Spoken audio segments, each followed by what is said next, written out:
তো বলের মিডিল পার্টে কোনোদিনই মারবে না। বলের থেকে সোজাসুজি 5 পা পিছিয়ে এলে বার থেকে আমি কতটা বাইরে বেরিয়েছি তোমরা দেখতেই পেলে। তো তোমরা কি কোনোদিন লেজেন্ডারি প্লেয়ার রবার্তো কার্লোসের এই শটটা ট্রাই করে দেখো?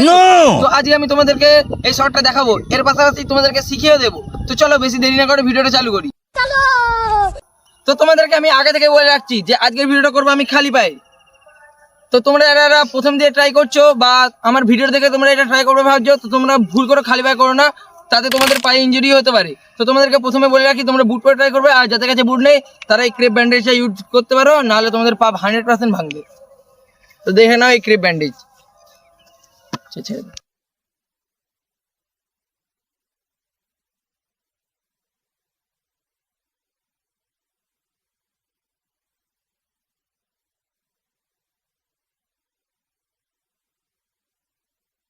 তো স্টেপ ওয়ান কি করতে হবে, বলের পজিশন। তো বলের পজিশনটা খুবই গুরুত্বপূর্ণ।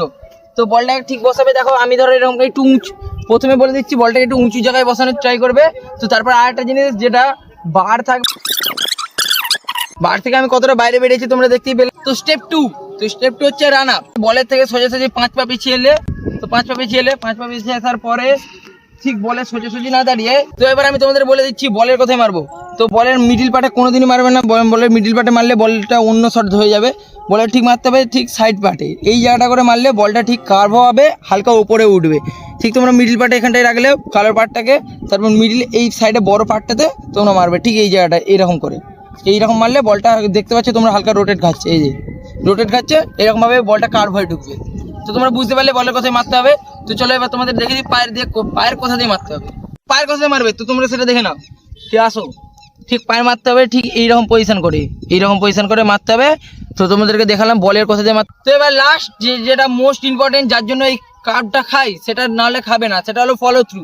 সে ফলো থ্রুটা তোমরা কেমন করবে, তোমরা বাকি সব জিনিস দেখলে সেটাকে ভালো করে প্র্যাকটিস করবে। করার পরে তো পাটাকে ঠিক বসালে এই জায়গাটাই সমেত এরকম করে চালাতে হবে, যাতে বলটা কার্ভ খেয়ে ঢুকে। তো তোমাদেরকে আরেকটা কথা বলে রাখি, এই যে কার্ভ শট, তো প্রথম দিন তোমরা যদি ট্রাই করতে যাও তো কোনোদিনই তোমরা গোলে রাখতে পারবে না। তো প্রথম দিন তোমাদের টার্গেট হবে কি, খালি কার্ভটা করা প্র্যাকটিস করা, মানে কার্ভ শটটা মারা প্র্যাকটিস করা, নাহলে তোমরা কোনোদিন করতে পারবে না। তো আজকের এই লেজেন্ডারি প্লেয়ার রবার্তো কার্লোসের শটটা তোমাদের কেমন লাগলো তোমরা সেটা কমেন্টে আমাদের জানাতে পারো। তো দেখা হচ্ছে নেক্সট ভিডিওর সাথে। তো আমাদের চ্যানেল 2HD এটা সাবস্ক্রাইব করতে ভুলে না। বাই।